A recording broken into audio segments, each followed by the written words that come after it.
Now I'm doing the inner bearing, or outer, I believe. You see here that the coupling just fits on the inside there.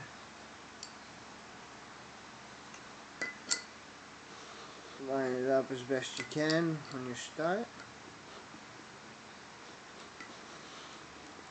And let's see if I get to see it a little bit better.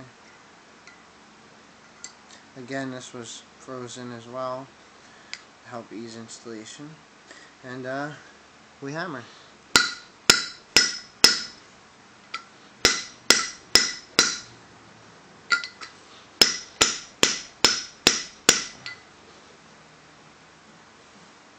It's still not fully seated.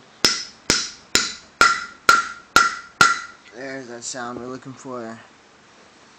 Do that once again on the other side. Oh, I think I have to go get the race.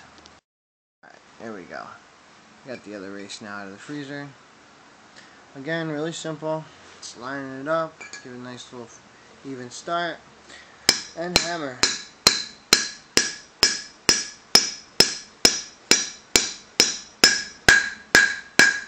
So we have that nice solid sound.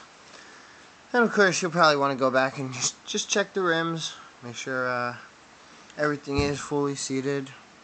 Nice and even. This is the wheel.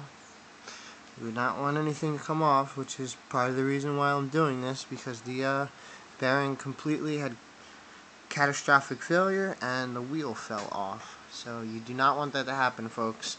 This total project here has cost me about $160 with buying the seal race, new drums, new bearings in and out.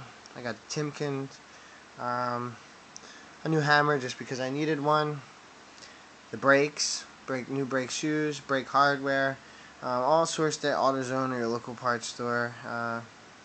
So it's a pretty cheap fix. It's nothing hard. Do it before you have to.